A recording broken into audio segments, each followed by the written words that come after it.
Hello everyone and welcome back to the sessions on quantitative methods for CFA Level 1. Now in continuation to the topic rates and returns, in this class we are going to talk about money weighted and time weighted rates of returns.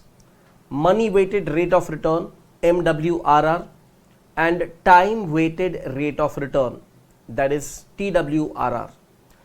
So if you look into these terms, we are trying to compute the weighted average rate of return. So if you have made an investment and over its investment horizon, maybe 4 years, 5 years, 10 years, whatever, every year you are getting certain rate of return, you would want to find the weighted average of the investment returns over the period. That weighted average will require weights. The weights over here could be either time weights or money weights. So money weighted and time weighted rate of return is what we want to find out. First thing, why are we determining these two? This is basically for evaluating the portfolio management efficiency. So if you have appointed a portfolio manager who is looking after your investment, or suppose you are the portfolio manager, your client has appointed you for looking after their investment. So the client would want to evaluate how the portfolio manager has performed. Now your role could be the investor, that is the client, or the portfolio manager itself. Point is what? You have to be very clear about one thing, that both of these measures, that is time weighted rate of return and money weighted rate of return, are used for evaluating the performance of the portfolio manager. Now which weighted average to apply in what scenario, that is most important.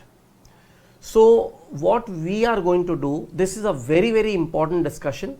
We are going to break this discussion into multiple parts, and what we will do is, first we will understand conceptually what is money weighted rate of return, what is time weighted rate of return, how to determine these. Then we will look into under what situation which weighted average is more effective and which one should be applied in what kind of scenario. So as I said, we'll break it down into parts. So if you want to develop a complete understanding, you just stay connected throughout the discussion. So let us begin with the discussion on money weighted rate of return in the first order, MWRR. Now here the weight that is applied is the money weight, and money talks about cash inflow and cash outflow. So every time you make an investment, or you have a cash withdrawal from that investment, or say the investment is fetching you some kind of interest or dividend income, whatever it is, every time there is a cash inflow and cash outflow, that will have a cumulative effect on how much money stood invested as on that date, and accordingly the proportion of money that you have invested becomes the weight of your rate of return for computing the weighted average. So typically what you have learned in earlier classes, internal rate of return. So money weighted rate of return is actually the internal rate of return of any investment. Means if you are comfortable computing IRR, you have actually already learned how to compute MWRR. But if you believe that IRR and MWRR both are one and the same, yes, from the viewpoint of computation, they are one and the same. But the purpose with which you are determining IRR and you are determining MWRR, the objectives are different. And that is where we need to understand. See, IRR, when you are computing, you are evaluating how worthwhile the investment is. Whereas MWRR, when you are computing, you are assessing the performance of the portfolio manager, how efficient the portfolio manager is. If you are looking at the investment efficiency, you will be focusing on IRR. If you are looking at the efficiency of the portfolio manager, you are looking at MWRR or TWRR as well under different scenarios. So approach wise, calculation wise, concept wise, IRR and MWRR are one and the same. It is the objective for which these two rates are determined that makes it little different. So let us do one thing. Let us write up some important notes. First of all, I would want you all to first write this heading, money weighted rate of return and time weighted rate of return. Once you write up this heading, we start writing the detailed notes ahead. Alright friends, once you have written these headings, let us move ahead and first write some note about money weighted rate of return, that is MWRR. The money weighted rate of return, also known as the internal rate of return, is a method of calculating the performance of an investment portfolio that takes into account all cash inflows and outflows. This means that it considers timing and amount of all cash flows, so it effectively measures the actual return earned by the investor based on their specific actions like contributions to and withdrawals from the portfolio. So please write up these couple of paragraphs and then I take you ahead. Alright friends, once you have completed writing this much, let us move ahead and continue writing further. Key characteristics of MWRR. First of all, it is cash flow sensitive. MWRR is sensitive to the timing and size of cash flows. For instance, large inflows or outflows can significantly affect the calculated return. Exact rate. It calculates the exact rate of return that equates all cash inflows and outflows to a final value of investment portfolio. Specific to portfolio management, MWRR is specifically used in the context of investment portfolios. Focus on actual investment experience. It considers all cash flows into and out of an investment portfolio, reflecting the actual timing and amount of each transaction made by the investor. So please write up this whole thing and then I take you ahead. Alright friends, once you have completed writing this whole thing, let us move ahead and continue writing further. The terms internal rate of return, that is IRR, and money weighted rate of return, that is MWRR, are often used interchangeably in many contexts because they are calculated using the same mathematical approach. However, their application can be different based on the context. While they use the same formula and conceptual framework, IRR is a general term that can be applied in various scenarios, whereas MWRR is tailored specifically to describe the performance of investment portfolios, taking into account the personal investment activity of the investor. So please write up these paragraphs as well and then I take you ahead. Alright friends, once you have completed writing this whole thing, let me once again remind you that money weighted rate of return conceptually is nothing but the internal rate of return. So how to make the calculation of IRR, if you have learned already, you can apply the same base of calculation for money weighted rate of return. But as is mentioned, the context in which both of these terms are used are different. See, if the context was also not different, then what was the need in finance to bring forward this separate concept? Because under the time value of money and topics like capital budgeting or investment appraisal, you have already learned application of internal rate of return, correct? In the field of bonds, you have learned YTM, that is yield to maturity. So yield to maturity you have learned separately in the context of bond investment. IRR you have learned specifically under context of capital budgeting or any kind of investment evaluation. Now what happens when it comes to MWRR? Because the objective is a little different, the approach of calculation is same, but the outcome is going to be little different, and you will understand it better when I take you to calculative examples. So keep in mind one thing, if your awareness takes you to understand and compute internal rate of return in any scenario, your computation of MWRR is never going to create a trouble. But if you haven't learned how to determine IRR, then I would suggest you that before watching the videos ahead, you should first learn how to determine IRR from the earlier videos that I have given to you. So let us do one thing, let us write something about time weighted rate of return now. So the other weighted rate of return, that is time weighted rate of return. The time weighted rate of return, TWRR, is a method of measuring the compound rate of growth in portfolio. This rate removes the effects of cash flows in and out of the portfolio, making it particularly useful for comparing the performance of investment managers without the influence of external cash movements like client contributions and withdrawals. So please write up these couple of paragraphs and then I'll explain this in detail.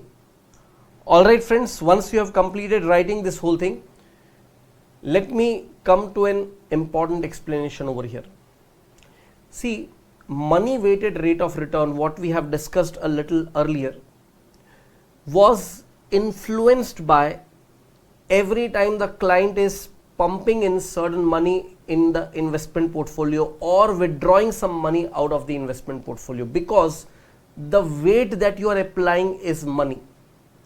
So what happens if, suppose I am a portfolio manager and you are the client, you are giving me money and I am investing.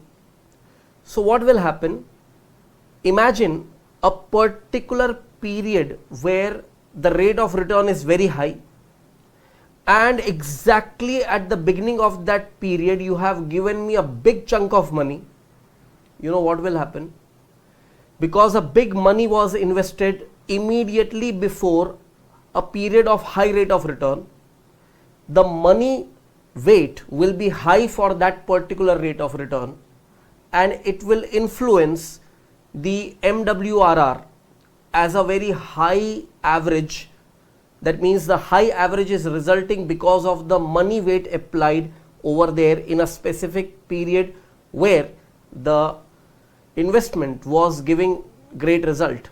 In that case, my performance, that is the performance of the portfolio manager, is actually overstated because of big money invested at the right time. I would call it more of a luck factor, because client had no clue when to invest this money. Client had availability of funds, client has given that money to the portfolio manager, that is me. I did not do something great, markets perform great, and everyone who has stayed invested in that particular time horizon have earned great. And when you are computing MWRR, what will happen? When there was a very good chance of earning rate of return in the market, money weight was significantly higher and it increases the overall weighted average rate of return, where it appears that the portfolio manager has done great, whereas it was influenced by the money weight. It could be the other way as well. For example, suppose the client has invested a big chunk of money at such period where the follow-up period was a period of loss. So investment value has declined by 20%, suppose in a particular period, and the client has invested big amount of money exactly at the beginning of that period. In that case, what will happen? It was client's bad luck where the client has invested a big chunk of money immediately before a period where a big loss was going to arise, but nobody expected that loss. Markets just crashed and a big loss has arisen in that particular period. Now, big loss with a big weight, because a bigger amount of money was invested immediately prior to that period, will make the money weighted rate of return extremely low, or it may even turn to be negative. Whereas time weighted rate of return is never influenced by the cash inflow and cash outflows. So understand one thing, the scenarios could be very different kind of scenarios. For example, say again, a period over which the investment portfolio has generated very high rate of return. Just before the beginning of that period, the investor or the client has withdrawn a big amount of money back from the portfolio. In that case, what? The portfolio had the money weight which got very low. So even though the returns in terms of periodic return for that period was very high, but because the weight was very low, MWRR gets lower.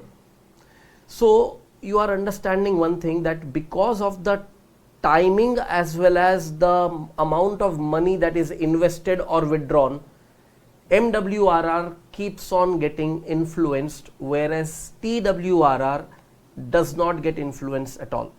So when to apply MWRR and when to apply TWRR, we are going to talk about this again in detail when we take specific scenarios.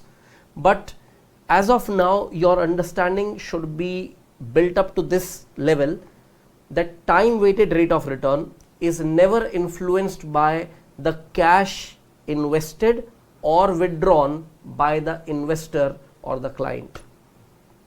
Now, what is this time weighted rate of return? It is typically geometric mean of the returns. So if you want to determine time weighted rate of return, what you simply need to do, you work out the rate of return for each holding period and then simply take geometric mean of the entire period and annualize it if required, if the period are not per annum period. We are going to deal with multiple situations where time horizon of an investment could be shorter or longer, how to apply TWRR and MWRR in all the cases we are going to learn in detail. So as of now, time for us to write some more notes. So let us continue writing notes. These two paragraphs you have already written. Moving ahead, we write the key characteristics of TWRR. Independent of cash flows. I have already explained to you this point. Unlike MWRR, TWRR is not influenced by the amount and timing of cash inflows and outflows.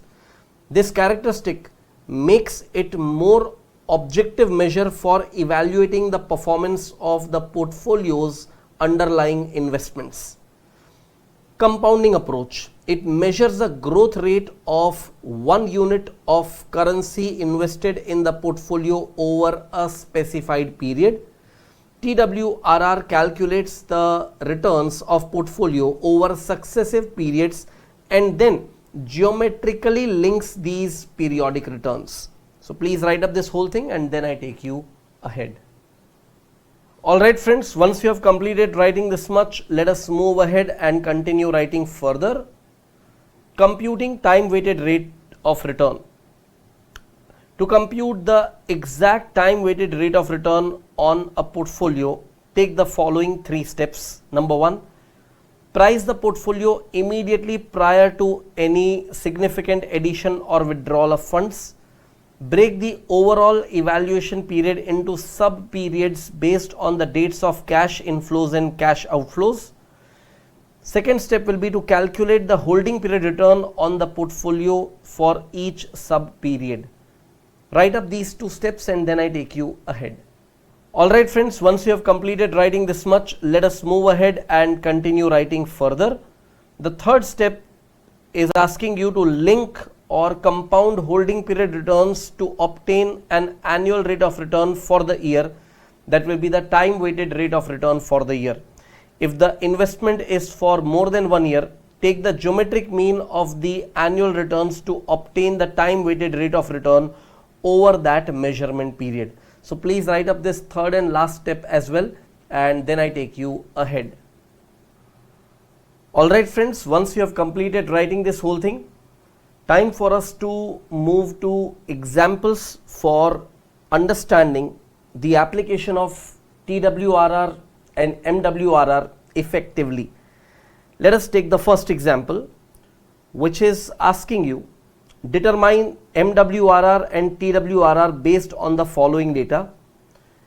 Now you have been given data for 4 years, year end 1, 2, 3, 4, and dividend at end of each year and share price at end of each year given. At the beginning of year 1, the price of the share is $200. Now, for computing TWRR, you need the holding period return for each year. That is what we have learnt, right? You have to compute the holding period return for each year. And how do you compute holding period return for each year? We have learnt it already. Then you simply take the geometric mean of those holding period returns. That calculation will give you TWRR, that is time weighted rate of return. And when you plot it in the form of cash flows, you will be getting the basis for computing IRR, considering all cash inflows and outflows. The IRR that you compute will be the MWRR, that is money weighted rate of return. So let us first compute the holding period returns for each of these 4 years. So HPR is D1 plus P1 divided by P0 minus 1. We know what exactly is this and how to apply that. For year 1, the holding period return comes to 20%. For year 2, the holding period return comes to 25%. For year 3, the holding period return comes to 28%, and for year 4, the HPR is 27%. So please write up this calculation quickly and then I take you ahead. Alright friends, once you have completed writing this whole thing, let us move ahead and now compute the TWRR. Now this is going to be very simple.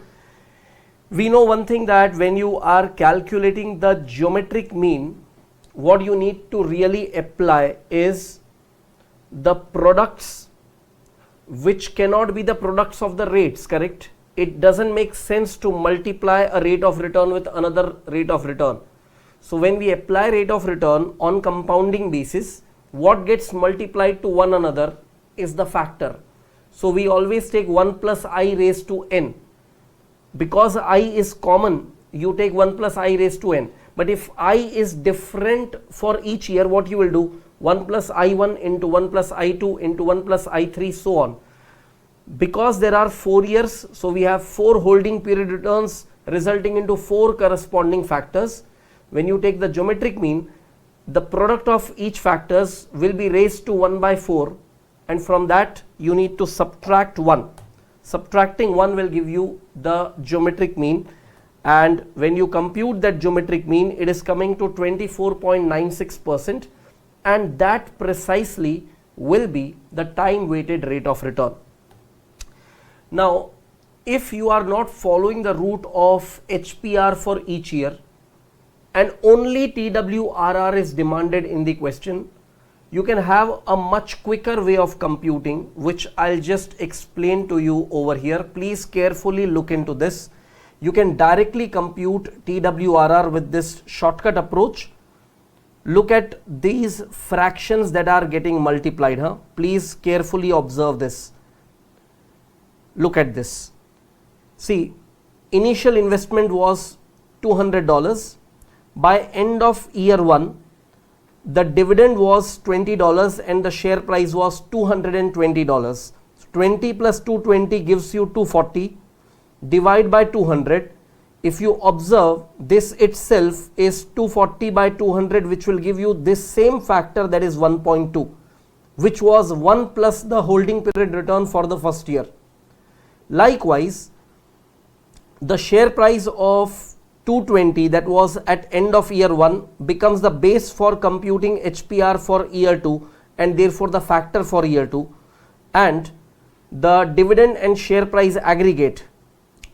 The dividend was $25 and the share price at end of the second year was $250. Aggregate was 275. So 275 divided by 220 will actually give you 1.25, which is this factor. So if you are following this line of calculation, you need to show the working for each HPRs, whereas this is doing the same thing on a direct basis. The only difference is this can be quicker and you don't have to apply HPR calculations year on year basis. If the question has simply asked you to compute TWRR, you can plot it directly and you can check 320 by 250 will be 1.28, 381 by 300 will be 1.27. Now these factors, when you multiply to one another, the product indicates the product of 4 different factors. For computing geometric mean, you are taking the product raised to 1 by 4, and that will be still a factor. From that you have to subtract 1. So what you get at the end is the same value obviously, and the TWRR over here is 24.96%. So please write up this entire calculation and then I take you ahead. Alright friends, once you have completed writing these calculations, let us move ahead, and now time for us to compute MWRR, that will be IRR. Now basically, if IRR is the discounting rate, you know one thing for sure, that the present value of cash inflow and present value of cash outflow should be same. We have no quantity information at all. So how will you plot the cash flows for computing IRR? Because we don't have quantity information, that is how many shares were purchased and sold and etc. We are assuming the calculations based on one share. So if it is a calculation based on one share, at the beginning of the first year, the investor would have purchased one share by investing $200. So by end of each year, whatever dividend was received will be considered as cash inflow. At the end of 4-year investment horizon, the aggregate of dividend as well as the share price of that year will be presumed to be cash flow. Because the question says investment horizon is 4 years, it is implied that by end of 4th year, the investment is completely dissolved. In other words, all the cash has been received. So whatever be the share price at end of 4th year and the dividend for 4th year will become the cash inflow for 4th year. Whereas dividend for year 1, year 2, year 3 will be the respective amounts of cash inflows for year 1, year 2, year 3. All these cash inflows, when converted to their present value, it should match with the initial investment of $200. The discounting rate that can match up this whole equation will be the IRR. This is the equation that you will plot. Initial investment will be the cash flow of each of the 4 years converted to their present values. The small r mentioned over here in this equation represents IRR. You know it very well how to solve it. So you just plot the cash flows. So 200 is the initial investment. Because 200 is on the left hand side of equation, it is taken as a positive cash flow. If I put it in the right hand side of the equation, leaving the left hand side as 0, you know what will happen? The cash flow of 0 year will be a negative cash flow because it is an outflow. So it all depends on how you set your equation. You want to keep all cash flows including the 0 year cash flow one side. So in that case, the left hand side will be equated with 0, or otherwise you can set the equation this way. However, when you are applying the calculation on your financial calculators, you need to be careful, because your financial calculator cannot follow this equation. It will follow an equation where left hand side will be 0 and all cash flows including the cash flow of 0 year will be taken on the right hand side, where cash flow, when it is a positive cash flow, it is an inflow. A negative cash flow indicates an outflow. That inflow outflow parity you have to keep in mind. So now I am using the financial calculator for making this MWRR calculation. So it is just the usual procedure for computing IRR. So pick your calculator and along with me you also make the calculation.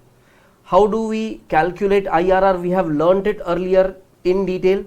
I am just going to show the calculation on your financial calculator and you are supposed to do it along with me.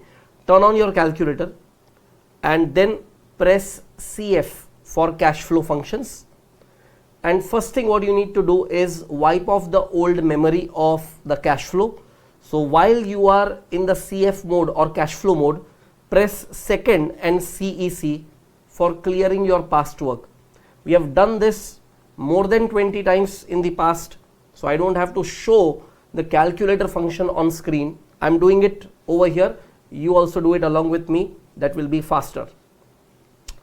Calculator is now demanding the cash flow for 0 year. If you observe the screen, the cash flow for 0 year is 200, but I will not input 200 as it is, 200 along with a minus sign because it is a cash outflow. So negative 200 should be placed as input. Press enter and then downward arrow key once. It is now demanding the cash flow for 1 year, that is year 1. Year 1 cash flow is $20, so input 20, press enter. 2 times press the downward arrow key. It is demanding the cash flow of second year. Input $25, press enter, downward arrow key twice. Now it is demanding cash flow for third year, which is $20 again. $20, enter, downward arrow key twice. It will demand the cash flow for fourth year, which is aggregate of $20 plus $361, that is $381. So I will input $381, enter, 2 times downward arrow key. It is now demanding the cash flow for fifth year. There is no cash flow for fifth year. Press IRR and CPT for computing, and the result comes to 24.70%. So the small r that indicates IRR will be 24.70%. The calculation has to be done on your financial calculator, but you should be clear with this equation, and therefore I'll give you some time to note down this equation and the final result quickly.